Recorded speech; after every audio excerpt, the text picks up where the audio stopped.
Happy October. Fall is in full swing. I am now in hoodie weather. I'm so happy for this. Yesterday in Nashville was what I call Happy First Breath Day. It's like the first day of the year that we were able to see our breath when I came outside in the morning to go to the gym. Or actually, it was after coming to the gym where the sun was actually out. My wife has like completely redecorated her house. So we have all fall decor everywhere. And my wife came from a family who redecorates 4 times a year for like all 4 seasons. They redecorate the house completely different. And if you follow me on Instagram for a while, you've seen my yearly Christmas tour update of their like insanely elaborate Christmas decor stuff. We're not going to get to that level, but yeah, October's here. I'm in a hoodie. If I'm in a hoodie, I'm happy. Happy Brian is Hoodie Brian. Today, I want to talk about how to stop these wild swings in monthly income that most freelancers experience at some point. This will be a bit of a tough love episode, especially for you freelancers who are really successful and follow this kind of client acquisition model that 95% of people that I talk to follow. Unless you've been listening to the show for a while, especially if you're new, you probably follow this model of getting clients. Here's how it goes. You work with clients. Those clients refer more clients to you. You work with those clients. These clients refer more clients to you, and you repeat that. And at best, you become highly successful in a business you have zero control over. That's at best. That's the word of mouth death trap. I've had episodes on this. I've had YouTube videos on this, but it's something that I've seen so many people fall into because I've had so many conversations with people who are up to 100,000 a year, 200,000 a year, 250,000 a year. Some people that I've talked to in micro agencies at like 300 to 400,000 a year.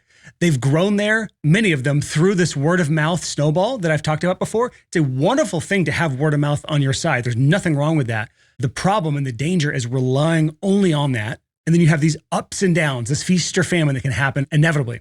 And what happens when you're really successful and you've gotten there through word of mouth and you see one of my ads where I talk about feast or famine and you're the guy who's like, I've been busy for 20 years. My calendar's been booked solid for 20 years, just from word of mouth. And then you have that 1 to 2 month, that 3 month span, that famine mode where it stops working. And you've built this lifestyle up over the last 5, 10, 15, 20 years. What we call lifestyle creep, where your income keeps going up. So my lifestyle income keeps going up. Now I have to have more expenses. I have a bigger house. I have better cars. I have more shit that I'm paying for.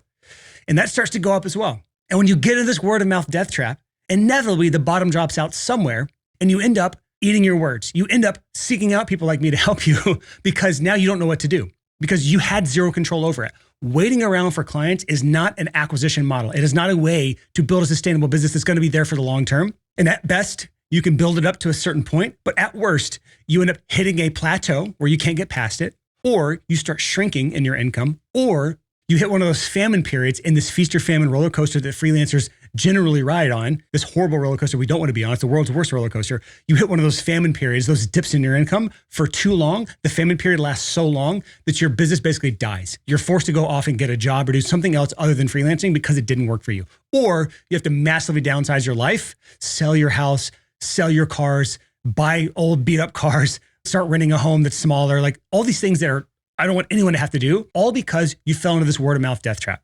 And the reason this word of mouth death trap is something that I'm so passionate about is because it's something that you have zero control over. I'm an Enneagram 8. If you know the Enneagram 8, Enneagram 8s are challengers and they also crave control over things. I wouldn't call myself a control freak, but I really do want to control those parts of my life and my business that really matter. So like maybe a healthy control freak, I do want control over those really important parts. I do not want to leave things to chance or leave things to someone else's hands that I can't trust if it's a crucial part of my life. I want to at least know how the things work so that if it's in someone else's hands, I know whether or not they're doing it correctly. So when you're relying on referrals or word of mouth clients, there's nothing you can go do to 3x the number of referrals you're getting overnight. So think about that. You could influence people by asking for more referrals. You could do that. And maybe you'll get a short bump in referrals, but then it'll quickly die off and you likely will see a big dip in the next weeks or months from referrals you would have otherwise gotten. You essentially just clear out your pipeline of referrals. And all of this still depends on you having a good client base in the first place. So what about all the other people out there that either don't have a large client base or they're brand new and they're just getting into this? That's the topic of today. This episode is going to be all mapped around people that are already doing well, but they've hit a plateau or they're hitting these feast or famine months, or maybe your lifestyle creep is catching up with your income and you don't want that big dip in income to happen because you've fallen into this word of mouth death trap. So I want to talk in this episode about a really boring topic on the surface that when we dig into it, you'll start to understand what I'm talking about here. It's inputs and outputs, clear inputs and clear outputs. And I said it before, but waiting around for referrals is not an action you can take. It is literally passive. So in order to keep this from happening, we have to create a client acquisition channel where you control the inputs. You have such control over the input that you could literally 2x or 3x or 5x or 10x the inputs overnight or within a relatively small amount of time in order to start affecting the outputs in a positive direction. Now, in most cases, if you 2x or 3x or 5x the number of inputs, you're not going to 2x or 3x or 5x the number of your income, but it's still going to affect it in a positive direction. The power of this is that you actually control this. If you can control the inputs, you can control the outputs. If you can 5x the inputs, you might 2x or 3x the outputs, your income, in other words. And I want to break down in this episode, what are the actual things that you can control? What are those inputs that you can actually go off and do, things that you can put into your hands and control in order to give you effective outputs, aka income, aka clients on the other side, so that you have full control over this and you're not just waiting around for referrals. Again, referrals are an inevitability. If you're good at what you do, you should get referrals. That's wonderful, nothing wrong with that. But I still want to always be doing things that I control on the front end with these inputs that I'm talking about, so that I have clients that I've generated versus just waiting around for clients. Because even if you are pretty booked up or even booked solid, nothing is lost from gaining more clients from doing these things, because now you can start to cherry pick even more. So unless you're just absolutely swamped and you're in no need of clients, I really don't know why you'd listen to the show, because we talk about client acquisition a lot. But unless you're that type of person, this episode is absolutely for you. If you're brand new here or relatively new here, this podcast is called Six Figure Creative. Hi, I'm Brian, the host here. Thank you so much for listening. This podcast is for you, or if you are a creative freelancer, you offer freelance services, and you want to make more money from your creative skills without selling your soul. If that sounds like you, this is the right place for you. I cannot think of a better way to make more money than to put things into your control. That is not selling your soul in any way, shape, or form when you put your business in your hands and your control versus in the hands of others, waiting around, hoping, praying. We call it hope marketing. And it is a terrible thing. Hope marketing is. So I've got 6 inputs that you can control yourself in order to get clients.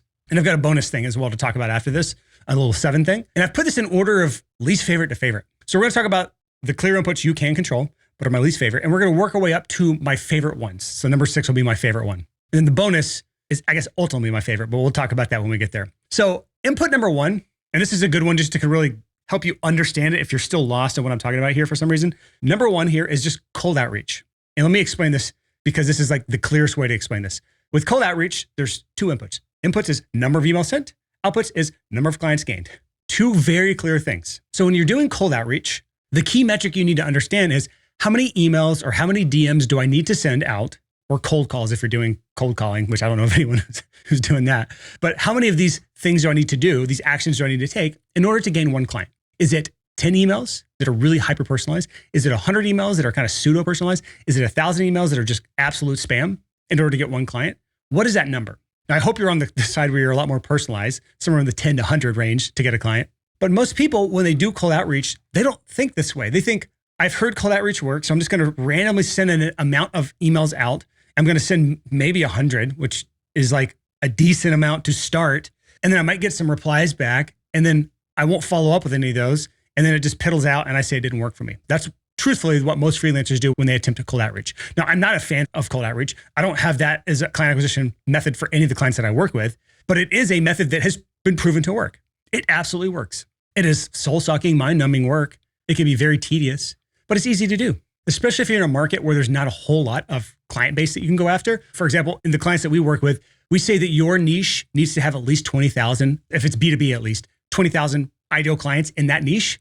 And if it's less than that, you might need to do something like cold outreach, where you can be hyper targeted and just go create a list of your ideal clients and then start reaching out one-to-one. But if you boil this approach down to clear inputs, how many emails do I need to send out? And clear outputs, how many leads and then clients does that generate? You're able to take your client acquisition into your hands. If it takes 50 emails to gain 1 client and I need 4 clients a month, how many emails do I need to send? 200 emails. And if you work 20 days a month, that means I need to send out 10 per day. And what if I need to double my income or double my clientele? I probably need to at least double the amount of emails I'm sending out, up to 400. So 20 a day. That is a really clear, easy to understand example of clear inputs and outputs. You control the input.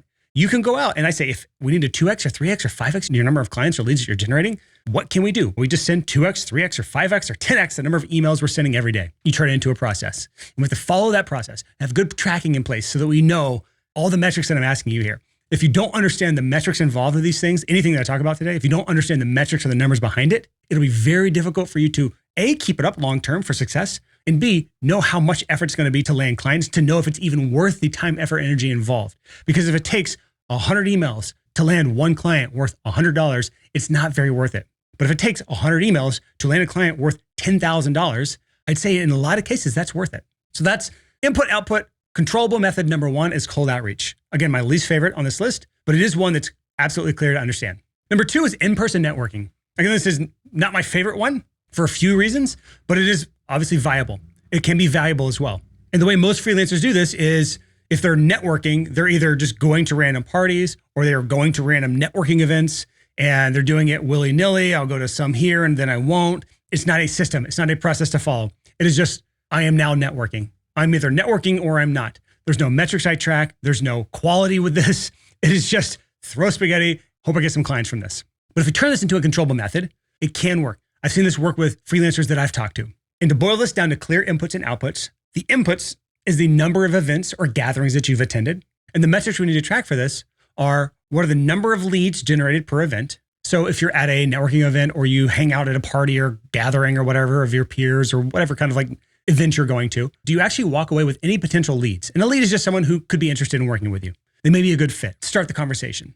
And then of those leads, how many of those leads turn into clients? If you understand those two key metrics and you understand how many from each event you go to, you start to generate, you can start to make it a routine. Every week, I attend one event. So there was a guy I was talking to, he goes to BNI event. So that's Business Networking International, something like that. Every week, he's a web designer in the B2B space. And so he goes to that. Every event, every week, he generates a certain number of leads. Those leads are nurtured over a long time, and he can turn a number of those into clients.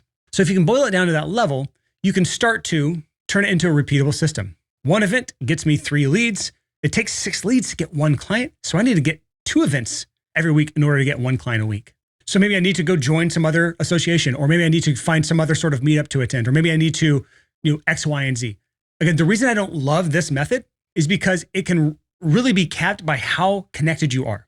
And if there's anything that I've learned over the years is when you're trying to help a lot of people at scale, you've got to find things that work for a lot of people at scale. And networking is so limited on your geography. It's so limited on your personality as well. Because I know a lot of people who are great at what they do, but they are not the most magnetic personalities, if we're being honest. So this one has some pitfalls with it. But it still can be, if you're the right person in the right network in the right city, you're surrounded by the right types of clients that you're going to these events with, the people that are your ideal clients are at these events, you can turn it into a clear inputs output scenario where every 3 events, I gain a client. Every 2 events, I gain a client. And you have some amount of control over that, much more than just waiting around for referrals.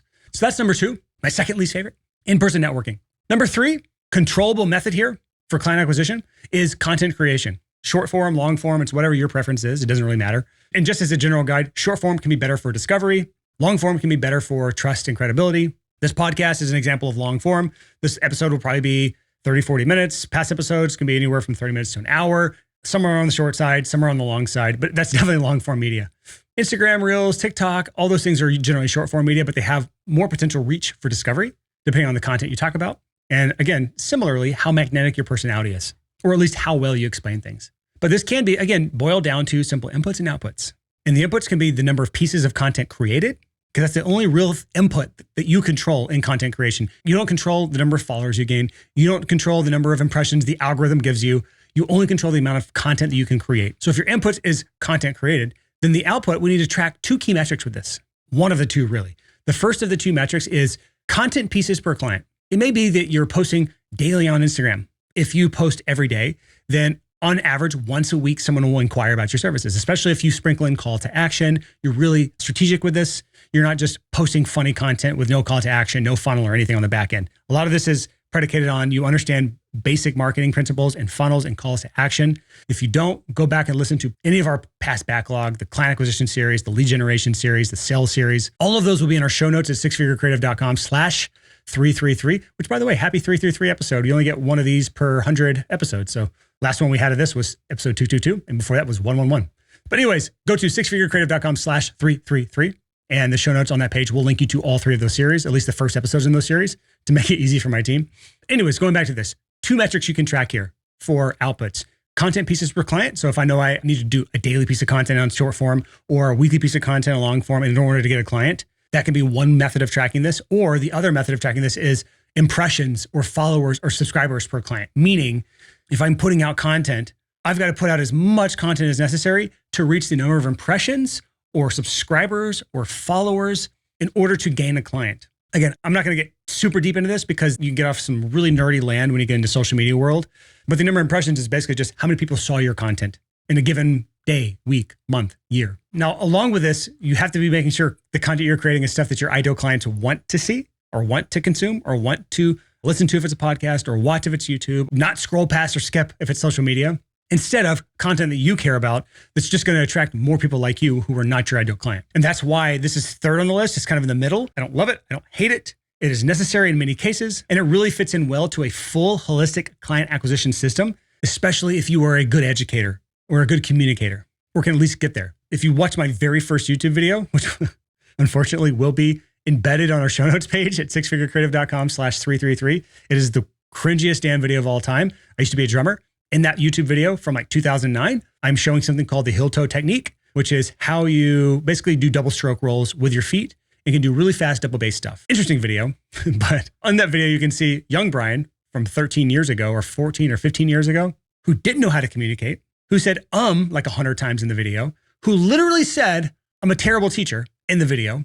You can see how far you can come if you put the time, effort, energy into honing this craft and a lot of consistency. But that's content creation. It is something that you do control inputs, and there's a better way to fit this into your holistic system and not make it your main thing. So we'll talk about this later.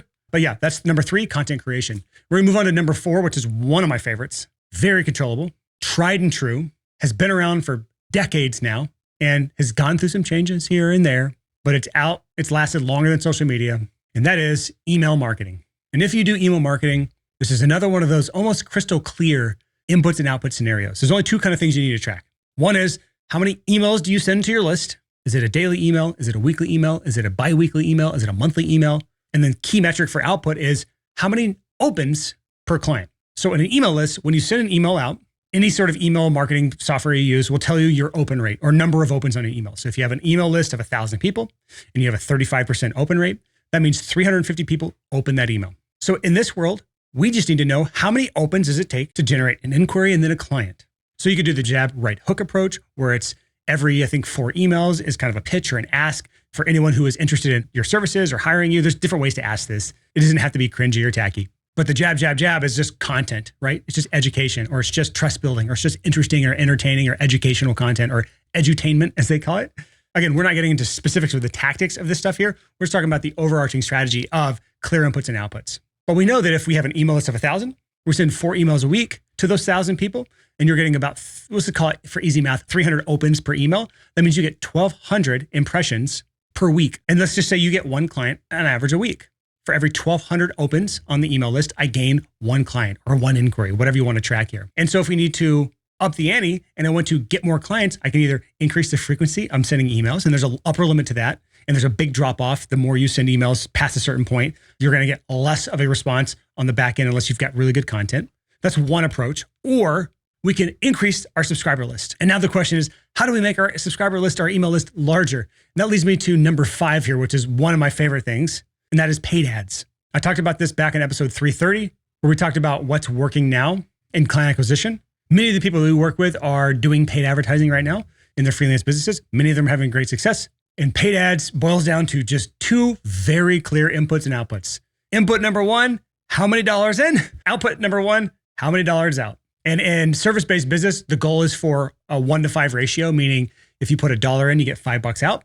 Anything less than that, and we got to work on efficiency of the overall funnel and the overall system. And without getting into like the painful details in this, there is like tons of micro metrics, and then there's only a few macro metrics to track in paid ads. Macro metrics are the big metrics that you actually care about, and that is CAC, they call it in the software world, CAC, customer acquisition cost. We call it client acquisition cost, or a better one is cost per acquisition. What's it cost to acquire a client? That's one of the big macro metrics. But there's like a ton of little micro metrics, things that don't really matter if the macro metrics are good. But if the macro metrics are not good, the micro metrics really matter. We start to troubleshoot these individually. There's everything from CPM, so cost per milli, cost per click, cost per lead, cost per book call, cost per qualified lead, cost per completed call, hook percentage, average view rate, et cetera. There's like so many of these little micro metrics, and every one of these tells a little story of, oh, this part is bad. We need to fix this one thing to start to optimize it so it actually starts to work. So that now that more of the $1 that we put in come out to more of the $5 that we want on the back end or better. And I know this because in my own business last month, we put $1 in, we got $10 out. And if you listen to episode 330, which is just a few episodes ago, you know why I like this method so much. It doesn't require you to get on a content treadmill. It doesn't require you to consistently email people with cold outreach. It doesn't require you to do tons of in-person networking, especially for those of you who are geographically limited. It does take money. And one of the number one questions we get from people is, how much do I need to spend on ads? And my answer for those people is always the same: as much as you possibly can, as much as humanly possible. At a certain point, your roster will be full or your calendar will be booked solid and you can't possibly spend more money on ads. So that's the upper limit. Or at a certain point, you're not hitting the basic benchmarks or metrics, at least the clients that we work with, that we give them. So if you're not hitting those benchmarks, you can't spend more. So you can't possibly spend more because you would be losing money. So we have to keep the ad spend small until we optimize things and fix things so that you can then start to increase your ad spend. But it's always spend as much as humanly possible because you're making more than you put in. So if you put $1 into a box and you open the box back up and it gives you $5 out, how many dollars do you put in that box? The answer is as many as humanly possible, right? But that's number 5, paid ads. There's still one more. That's more of my favorite because it's so simple that everyone can do it. And it's something that very few people actually do. And number 6 for clear inputs and outputs is follow-up routines, basic follow-up routines. This is something that you do control. This is something that no matter where your business is at, no matter what you do, no matter income level, unless you're at 0 right now, you can do this. Simple follow-up routines. And the input is this: how many follow-ups did I send this past month? And the output, or the metric we follow for the output, is how many follow-ups does it take to get a client? Whether you use a CRM or you use a basic spreadsheet, you can track these sorts of metrics and you can put a routine into place to know that every morning for the first hour of the morning or the first 30 minutes in the morning, I'm going to do my basic follow-ups. At the end of every day, I'm going to do my basic follow-ups. And I'm going to slowly gain dozens or hundreds of follow-up emails or texts or phone calls sent every single month. This is one of the most powerful ways to get clients because there's a treasure trove of money sitting in your CRM or sitting in your inbox right now of people that inquired but didn't buy. It might have been weeks ago, months ago, years ago sometimes. People that even hired you weeks ago, months ago, years ago that need your services again, but you haven't heard from them in forever. They haven't heard from you. You're not top of mind for them and you haven't reached out to them. These are things that if you have a follow-up routine in place and you are forced to send 100, 200 follow-ups every month, you will find these people to follow up with. But because you don't have this as part of a routine, any sort of routine in your life, and you haven't taken control of this easy input of just sending 100 follow-ups a month, follow up with every past lead, follow up until one of the 4 requirements we talk about on this podcast are met. You follow up until they say yes, no, they die, you die. And if you follow that rule, then every lead keeps continuously getting followed up with. It'll blow you away. How many people will pay you thousands of dollars a year and a half, 2 years after they originally inquired about hiring you? Because life got in the way. They were going through a divorce. Their business was getting out of bankruptcy. They just got busy. Insert excuse X, Y, and Z. Hurricanes, floods, crazy things happening in the world, politics, mental health breakdowns, COVID hit, any excuse, doesn't matter. These things delay people's goals and ambitions that they had for themselves or for their businesses. And they reached out to you for a thing that they wanted. And the fact that you haven't been religiously following up with them until they said yes, no, or they died or you died. If you haven't been doing that, you're leaving money on the table. And this is one of the easiest ways that we help clients get money, is just making them do this. What we charge our clients for our coaching is easy to pay for by just this, especially if you're already an established freelancer. But that's number 6, just basic follow-up routines. Clear inputs, how many follow-up emails did I send? Clear outputs, how many follow-ups does it take to land a client? And can I increase this number? Now there's an upper limit there. And obviously, if you're not getting a lot of leads, you're not gonna have a bunch of follow-up to do. There's a bunch of other things that come into play here. But that's where we get into this bonus area, this bonus input-output. And that's where we start stacking multiple things together. If you want to 5x your business, just stack these 4 things together and start counting the cash, as cringy as that sounds. It's first paid ads to generate leads and clients on the front end. Go back to episode 330, what's working in client acquisition now. I talked about what's called a direct offer funnel. And that's essentially offering your services to people who are in direct need of it right now. And you can get a profitable funnel on the front end, 2 to 1, 3 to 1, sometimes even 5 to 1 return on ad spend, meaning you put $1 in, you get 2 out or 3 out or 5 out. And that's just on the front end. But then you create content to nurture all those leads in your pipeline. So everyone who just gave you their email address, but didn't fill out your pre-call questionnaire form, or they filled out the long form, the inquiry form on your site, but they didn't book a call with you, these people can still be nurtured long-term with the content you create, builds trust, gets them to know, like, and trust you. Also keeps you top of mind. Maybe they started the form, but they're like, I don't need it yet. But they start getting your emails or seeing your content and realize, I'm finally going to book a call and talk to them, right? And then we stack number 3 here. That is the email list, which I kind of skipped ahead there, but the email list. as you're doing paid ads with a direct offer funnel, you're building an email list. Even with our own, everything I'm talking about here, I do myself. We generate like 60 to 70 new email leads per day right now. Call this marketing leads. Over 2,000 a month right now. So with the email list, we promote the content we're creating.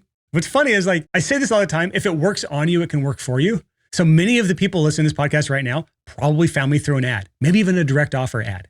You're watching this piece of content or listening to this piece of content from me right now, long form media. So nurturing you right now, keeping me top of mind. You may have gotten to this podcast through an email we sent you. You can do the exact same thing yourself. You don't have to do the same scale. I have a team. You can do a micro version of this. You don't have to do a long form podcast. You can just do short form media. You can push them to your social accounts through email. But the email list is one of the most powerful things to promote the content you're creating or just send them stuff they'll care about. It doesn't have to be things that you've even created. It's just, here's a compilation of shit that I think is interesting that you would care about. I've seen that work really well. Again, this just builds trust, gets them to know, like, and trust you, and keeps you top of mind. That's the key. And then with all these leads you're generating, we stack on number 4, and that's creating the follow-up routine. The follow-up routine is key to all this because all the sales leads you've generated, the people who've inquired for your services are actually interested in hiring you. Are you religiously following up with them until they say yes, or until they say no, or until they die, or until you die? You stack all those together, you have a very powerful full client acquisition system where there are clear inputs. With those 4 things specifically, there are clear inputs, the things you do every day or week or month. And then there's clear outputs and metrics we track in order to know how is it going? What needs to be fixed? What needs to be more efficient? And when you hear all of this and understand all of this, you start to understand how much more powerful this can be than just waiting around for referrals or being that like neckbeard freelancer commenting on this podcast on YouTube or on an ad somewhere and saying, I've kept my business busy for 20 years just from word of mouth. You don't need to advertise. That person, they're a ticking time bomb. They're resistant to change. They're resistant to new ideas. They're the people who were bombing factories in the Industrial Revolution because they didn't want progress to happen. They wanted to prevent the inevitable. I think the definition of that is a Luddite. Don't be a Luddite. What a weird word, Luddite. And you don't have to do all these things, by the way, but anything that you clearly control the inputs on, things that you can go off and I say 2 to 3 times the number of things you're doing in order to get more money, that you can clearly correlate those 2 things together, you will have a better business. And if you want our help with that, if you want some like guidance, some support, a plan put together specifically for you, then I'll make you the same offer we've made thousands of people. And that is we will create your entire client acquisition roadmap for you in 12, 14, 16 days, depends on a few things. And if you don't absolutely love it, then you pay us nothing. And if you do absolutely love it, then we'll coach you through implementing every single element of that and coaching you through the specifics, the little tactics, the little ticky-tacky things.